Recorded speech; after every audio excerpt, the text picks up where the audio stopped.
도대체 영라를 따라다니는 그 스토커는 누구일까? 그리고 왜 영라는 알고 있는 얼굴일 수도 있다는 불길한 확신을 지울 수 없을까? 이지혁은 지은호의 고백을 단호하게 거절해놓고도 마음이 편치 않았다. 차갑게 선을 긋는 것이 옳다고 믿었지만 그날 이후로 지은호가 웃음을 잃었다는 소식이 귀에 들릴 때마다 가슴 한쪽이 묵직하게 내려앉았다. 정보화의 제안은 그런 지역의 균형을 한 번 더 무너뜨렸다. 정보화는 하늘건설의 부장, 외동딸, 유일한 상속인이라는 단어들로 요약되는 사람답게 말이 짧고 결론이 빨랐다. 함께 가요 이대리님. 일도, 인연도. 지역은 그 말에서 사업과 사적인 감정이 교묘하게 섞인 냄새를 맡았다. 그는 선을 그었으나 머릿속에는 또 다른 선이 생겼다. 그 선은 지은호에게로 뻗어가다 멈추기를 반복했다. 지은호는 스스로에게 묻어내지려 했었다. 고백은 고백이고 거절은 거절이었다. 하지만 마음은 시간을 돌리는 법이 없었다. 그래서 지은호는 일에 더 매달렸다. 오래 해온 주거 개선 봉사 일정부터 차근차근 챙기며 숨을 고르듯 일상을 정리했다. 그때 봉사단의 연락망에서 오랜만에 이름이 올라왔다. 영라. 대학 시절부터 손발이 맞던 동료. 까칠하지만 성실해서 누구보다 믿음이 가던 사람. 영라는 이번에도 가장 먼저 현장 답사를 끝냈다. 예상대로 구조는 단순한데 수리가 많아. 영라의 메시지는 늘 그랬듯 간결했다. 처음 이상 신호는 사소했다. 봉사준비 단톡방에 올린 자료 아래에 알 수 없는 계정이 연달아 좋아요를 찍었다. 프로필은 비어 있었고 대화방에는 한마디도 남기지 않았다. 영라는 대수롭지 않게 넘겼다. 하지만 그날 저녁 영라의 문 앞에 작은 종이가 붙었다. 문구는 짧았다. 오래 기다렸어. 영라는 장난이라고 생각했다. 이웃 아이들일 수도 택배기사가 잘못 붙여놓았을 수도 있었다. 그러나 다음 날엔 또 다른 종이가 붙었다. 이번엔 내가 먼저 알아봤어. 글씨체는 같은데 획이 더 굵었다. 영라는 종이를 잘게 찢어 쓰레기통에 던졌다. 그리고 마음속 한구석에서 이름 하나가 반짝 떠올랐다.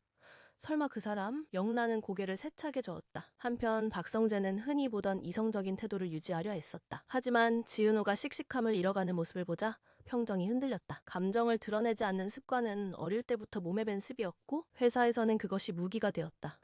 그러나 인간관계에서 그 습은 종종 벽이 되었다. 성재는 지은호에게 네가 힘들면 말해. 혼자서 버티지 말고 라고 담담히 말했다. 담담했지만 그 한 문장 안에는 그의 계산과 진심이 동시에 있었다. 계산은 선을 지키려는 마음, 진심은 그 선을 넘어가고 싶은 마음이었다. 봉사준비 회의 날, 영란은 평소보다 이르게 도착했다. 지은호는 새로 만드는 방문은 도장만 잘하면 새 것처럼 보인다고 제안했고 누군가의 시선이 자꾸 등 뒤에서 머무는 느낌, 고개를 돌리면 사라지고 다시 돌아서면 생겨나는 그 느낌. 영란은 습관처럼 괜찮아 라고 스스로를 달랬다. 집으로 돌아오는 길 뒤에서 일정한 간격으로 발소리가 따라왔다. 영란은 길을 바꿨다. 발소리도 길을 바꿨다. 더 이상 장난으로 넘기기 어려웠다. 영란은 횡단보도 앞에서 멈춰서서 엉겁결에 휴대폰을 켜고 카메라 화면으로 뒤쪽을 비췄다. 화면에는 자동차 불빛과 지나가는 사람들만 잡혔다. 그때 메시지가 왔다. 보내는 사람은 저장되지 않은 번호. 비혼주의라며 말은 그렇게 해도 결국 마음은 달라질 수 있지. 영란은 뒤통수를 얻어맞은 것처럼 멍해졌다. 이 문장은 자기만 아는 과거의 대화를 정확히 겨냥하고 있었다. 몇 년 전 연애를 시작하기 전에 늘 분명히 밝히던 자신의 원칙, 비혼주의라는 단어, 그 단어를 그 어조로 익숙하게 말하던 사람.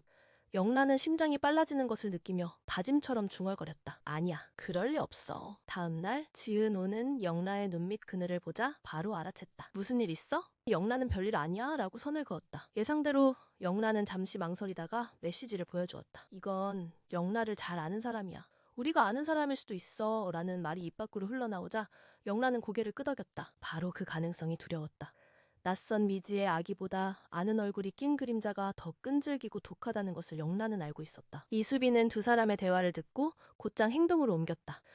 이수빈은 연락망을 정리하고 최근에 영라 주변에 새롭게 붙은 사람들의 목록을 만들었다. 봉사단 신규 참여자, 현장에 드나드는 납품업체 직원, 단골 카페 사장, 하늘 건설 쪽 실무자, 그리고 지인 중에 잠깐 연락이 닿았다. 끊긴 사람들. 그 과정에서 흥미로운 사실이 하나 나왔다. 봉사단 재활용 자재를 연결해주는 창고에서 같은 번호로 2번 문의만 하고 끊어버린 연락 기록이 있었다. 번호의 뒷자리는 영라에게 메시지를 보낸 번호와 유사했지만 마지막 두 자리가 달랐다. 의도적으로 비슷하게 구애 쓴 번호일 수도 있어. 이수빈은 메모장에 빨간 동그라미를 쳤다. 그녀는 은근히 박성재를 거론했다. 그분 요즘 지은호 씨 곁에 자주 있더라고요. 지역은 별말 없이 고개를 끄덕였지만 그 상상은 불합리한 질투로 휘어졌다. 그런 마음을 스스로 인정하지 않으려 애쓰는 동안 휴대폰에 짧은 메시지가 떴다. 보낸 사람 지은호, 내용 혹시 오늘 저녁 잠깐 볼 수 있을까? 저녁 자리에서 지은호는 돌려 말하지 않았다. 영라에게 스토커가 붙은 것 같아. 그냥 낯선 사람이 아니라 영라를 오래 알고 아주 가까이에서 지켜본 사람이야. 넌 사람을 상대하는 일이 익숙하니까. 혹시 떠오르는 사람 있어? 지혁은 곧장 몇 명의 얼굴을 떠올렸다. 봉사단 안팎의 동선, 하늘건설의 협력팀, 그리고 예전 프로젝트에서 스쳤던 사람들. 그중 한 얼굴에 마음이 걸렸다. 창고를 연결해주던 프리랜서 조달 담당자. 일이 끝난 뒤에도 가끔 의미 없는 안부를 보냈다. 무엇보다도 어느 날 지은호 대신 영라에게 자료를 요청하며 그분은 정이 깊어 2번 부탁하면 3번째는 먼저 움직여주더라. 라는 말을 농담처럼 남긴 적이 있었다. 그 말은 지금 떠올리니 기분 나쁘게 정확했다. 박성재도 독자적으로 움직였다. 그는 하늘건설과 연결된 내부 출입 기록과 보안업체의 서비스 로그를 살폈다. 합법의 테두리에서 최대한 끌어올 수 있는 데이터였다. 놀랍게도 영라의 집 근처 CCTV에는 같은 시간대, 같은 우산을 든 동일한 체격의 인물이 여러 날 포착되어 있었다. 우산의 무늬는 흔해 빠진 체크였지만 손잡이에 긁힌 자국이 눈에 띄었다. 그 긁힌 자국은 오래된 라이터로 불을 붙이려다 손잡이에 딱 소리를 내며 자주 부딪히던 습관에서 생길 법한 위치에 있었다. 성재는 과거 회식 자리에서 라이터를 딱딱 2번 튕기고는 호주머니에 무심히 넣던 한 사람을 기억했다. 그 기억은 불완전했고 따라서 확신은 금물이었다. 성재는 결론 대신 가능성의 칸에 작은 점을 찍었다. 며칠 뒤 봉사단은 본격적인 공사에 들어갔다. 전기 배선은 이해강이 맡았고 장판과 필름 작업은 자원봉사자들이 분담했다. 지은호는 동선을 조율하고 이수빈은 자재를 관리했다. 영라는 새로 세울 방문의 경첩 간격을 재면서도 허리를 곧게 펴지 못했다. 누군가의 시선이 낮게 깔려 따라붙는 느낌이 계속되었기 때문이다. 그날도 또 하나의 쪽지가 영라의 소지품 사이에 끼워져 있었다. 네가 정을 주는 법을 알아.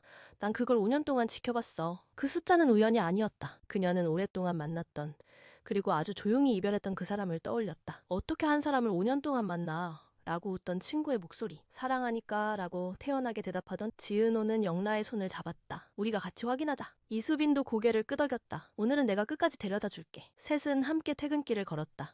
지은호가 일부러 길을 바꾸고 이수빈이 뒤를 수시로 확인했다. 골목이 넓어지는 지점, 발소리가 2겹으로 늘었다.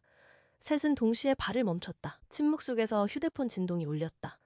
영라에게 온 메시지였다. 벌써 대기하는 여잔 없지? 이번엔 좀 있어봐. 문장은 비뚤어졌지만 어투는 익숙했다. 그 무렵 지역에게도 한 통의 전화가 걸려왔다. 정보화였다. 오늘 밤 결정을 들어야겠어요. 지역이 답을 준비하는 사이 또 다른 알림이 떴다. 발신인은 봉사단의 담당 창구. 연락 주신 번호 끝자리는 73. 지역은 순간적으로 이상함을 느꼈다. 예약은 이수빈이 했어야 정상인데 번호 끝자리가 달랐다. 그는 즉시 이수빈에게 확인했다. 우리 끝자리는 31. CCTV를 확대해보니 체크 우산에 손잡이 긁힌 자국 옆에 아주 작은 이니셜이 각인되어 있었다. A와 R. 보통은 시중 제품의 모델명일 수 있지만 기록에는 그 이니셜과 일치하는 기념 우산이 몇 해 전 특정 행사에서 소량 배포되었다고 적혀 있었다. 그 행사에는 하늘건설 협력업체들과 봉사단이 함께 참여했었다. 명단을 훑어본 성재는 한 이름 앞에서 손가락을 멈췄다. 그 이름은 지은호도 영라도 이수빈도 모두 아는 사람이었다. 이수빈은 골목의 끝에서 발소리를 마주했고 지역은 잘못 예약된 문짝 픽업의 발신자에게 전화를 걸었고 박성재는 행사 명단 속 한 사람에게 연락을 취했다. 먼저 연결된 건 지역의 전화였다. 통화음 3번 뒤에 들린 목소리는 놀랄 만큼 침착했다. 네, 제가 대신 예약했어요. 불편하셨다면 사과드릴게요. 이유를 묻는 지역에게 그 문은 내가 닫아야 하니까요. 그 순간 골목 끝에서 사람 그림자가 움직였다. 지은호가 영라를 뒤로 감싸고 한 발 나서자 낯익은 향이 허공을 스쳤다. 오랜 시간 같은 자리에서 맡아온 겨울마다 같은 브랜드의 코트를 입던 사람의 향. 입술이 떨렸다. 정말 너야? 영라의 속삭임은 허공에 흩어졌지만 대답은 돌아오지 않았다. 대신 바닥에 작은 금속 소리가 떨어졌다. 라이터였다. 라이터의 측면엔 희미한 긁힌 자국과 함께 AR이라는 이니셜이 박혀 있었다. 이수빈이 허리를 굽혀 라이터를 집어들며 속삭였다. 이거 우리 모두 아는 사람 거야. 그 시각 박성재의 휴대폰에서도 목소리가 낮게 흘렀다. 성재 씨, 오래 걸렸네. 근데 이미 늦었어. 나는 오래전부터 준비했거든. 목소리는 마치 오랜 친구에게 농담을 던지듯 가벼웠다. 영라의 휴대폰 화면엔 단 4글자가 떠올랐다. 오래 기다렸지. 그 문장은 처음 문 앞에 붙어있던 쪽지와 같은 말이었지만 이번엔 발신자가 이름을 남겼다. 그 이름은 모두가 알고 있었고 누구도 그럴 리 없다고 믿고 싶었던 바로 그 사람이었다. 영라는 입술을 깨물었다. 이수빈은 손에 든 라이터를 더 꽉 쥐었다. 그날 이후 봉사단 내부 분위기는 완전히 달라졌다. 단순히 누군가 돕기 위해 모인 사람들이 아니라 서로의 안전을 위해 뭉쳐야 하는 상황으로 바뀌어버린 것이다. 특히 지은호는 끊임없이 불안해했다. 그녀는 스스로를 다잡으며 영라를 지키겠다고 다짐했지만 마음 한편에선 자신도 언젠가 똑같은 위협을 받을 수 있다는 두려움이 엄습했다. 그 불안은 지역 앞에서 특히 더 선명하게 드러났다. 이제 누구도 믿을 수 없게 됐어. 가까운 사람이 이런 일을 벌였다면 우리 옆에 있는 누구라도. 은호의 말에 지역은 입술을 굳게 다물었다. 지역은 회사에서도 흔들리고 있었다. 정보화가 건넨 제안을 머릿속에서 지우려 했지만 그녀가 의도적으로 흘리는 말들이 자꾸만 마음을 건드렸다. 요즘 당신 팀 분위기 이상하던데요? 봉사단 일이랑 얽힌 거 아닌가요? 라며 은근히 떠보는 그녀의 눈빛은 지역을 더 압박했다. 그녀는 마치 모든 걸 꿰뚫어보고 있다는 듯 자신만만했고 지역은 그 자신감이 단순한 허세가 아닐지도 모른다고 느꼈다. 하늘건설이라는 거대한 이름 뒤에서 정보화는 아버지조차 함부로 하지 못하는 권력을 손에 쥐고 있었으니까. 성재는 그와는 또 다른 방향에서 움직였다. 그는 자신이 확보한 단서를 곱씹으며 결론을 내리려 했지만 마음은 자꾸 다른 곳으로 향했다. 은호였다. 그녀가 영라를 감싸한 듯 걱정하는 모습을 볼 때마다 자신도 모르게 더 깊숙이 빠져드는 느낌이 들었다. 그러나 동시에 그는 알고 있었다. 그 감정을 인정하는 순간 지역과의 관계는 되돌릴 수 없게 무너질 거라는 걸. 절친한 친구이자 평생 같이 버텨온 관계. 그 사이에 금이 가는 걸 감당할 자신이 없었다. 그래서 그는 입술을 깨물며 은호 곁을 맴돌기만 했다. 집안에서는 또 다른 전쟁이 벌어지고 있었다. 이상철은 구직 실패로 무력감에 젖어 있었고 김다정은 그를 다독이려 하면서도 점점 지쳐가고 있었다. 어느 날 밤 두 사람의 대화는 격해졌다. 여보, 제발 애들 앞에서라도 기죽지 말아요. 당신이 저러니까 지혁이가 더 차갑게 굳어버리잖아. 라는 아내의 말에 이상철은 술잔을 내려놓으며 답했다. 나도 알아. 근데 내가 가진 게 뭐가 있다고. 이제 남은 건 자존심밖에 없는데 나는 그냥 빈 껍데기야. 그 절망적인 고백은 지혁의 귓가에도 들렸고 그는 차갑게만 살아가려 했던 자신의 태도가 사실은 아버지의 거울 같다는 걸 깨닫고 깊은 혼란에 빠졌다. 조옥래 할머니는 그 와중에도 우리 집안 요즘 이상해. 다들 뭔가 숨기고 있잖아. 내가 늙었다고 모를 줄 아냐. 그녀는 손주들의 마음속을 꿰뚫는 듯 말했다. 오래된 친구 김장수는 그런 그녀를 달래며 말했다. 그 사이 영란은 홀로 더 이상 피해자가 아니라 직접 맞서겠다고 마음먹은 것이다. 그녀는 과거 5년 동안의 연애를 하나하나 되짚기 시작했다. 누구와 만났고 어떤 대화가 오갔고 언제 이별했는지. 기억을 꺼내는 건 고통스러웠지만 진실을 마주하기 위해선 필요했다. 그 과정에서 그녀는 자신조차 잊고 있던 사실을 떠올렸다. 마지막 날 그는 분명 이렇게 말했다. 언제든 돌아오게 될 거야. 왜냐면 난 널 가장 오래 지켜본 사람이니까. 그때는 그냥 집착어린 말로 흘려들었지만 지금 와서는 오싹한 예언처럼 들렸다. 그러던 어느 날 새로운 쪽지가 도착했다. 이번엔 이전과는 다른 장소였다. 바로 은호의 식당 주방 문틈이었다. 너만 아는 게 아니야. 모두가 곧 알게 될 거야. 짧은 문장이었지만 이는 단순히 영라 개인의 문제가 아니라 주변 사람들 전체를 겨냥하고 있다는 의미였다. 은호는 손에 쪽지를 쥔 채 부들부들 떨었다.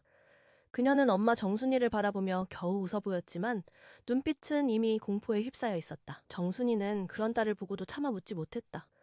괜찮아? 라는 말조차 꺼낼 수 없을 만큼 무거운 기운이 주방을 뒤덮었다. 지혁은 이 소식을 듣고 더는 망설이지 않았다. 그는 은호를 찾아가 단호하게 말했다. 이제 우리끼리 감당할 수 있는 일이 아니야. 경찰에 신고하고 철저히 조사해야 해. 그러나 은호는 여전히 머뭇거렸다. 만약 진짜 우리가 아는 사람이면? 그렇게 되면 우리 삶이 완전히 달라져 버려. 그녀의 두려움은 단순히 신변의 문제가 아니라 관계의 파괴에 대한 것이었다. 하지만 지혁은 목소리를 낮추며 말했다. 은호야, 이미 달라졌어. 이제는 더 늦기 전에 잡아야 해. 그는 일부러 정보화를 찾아가 대화를 나눴다. 당신, 뭘 알고 있는 거지? 라는 질문에 정보화는 의미심장한 미소를 지으며 말했다. 모르는 게 없다는 게 내 장점이죠. 하지만 성재 씨, 지금 중요한 건 누가 움직이고 있느냐가 아니라 누가 이걸 이용하려 드느냐예요. 그녀의 말은 마치 사건의 배후에 또 다른 권력이 얽혀 있음을 암시했다. 성재는 돌아서면서 속으로 다짐했다. 이제 더 이상 방관자가 될 수 없다고. 밤이 깊어갈수록 긴장은 고조됐다. 영란은 여전히 불안했지만 이제는 단순히 두려워만 하지 않았다. 그녀는 다짐했다. 이번엔 내가 끝까지 가서 확인할 거야. 그러나 그녀가 알지 못한 채 또 다른 시선이 어둠 속에서 그녀를 지켜보고 있었다. 이번엔 발소리도 쪽지도 없었다. 단지 느껴지는 기묘한 그리고 마침내 또 하나의 충격적인 사건이 일어났다. 봉사단 사무실 문 앞에 놓인 상자.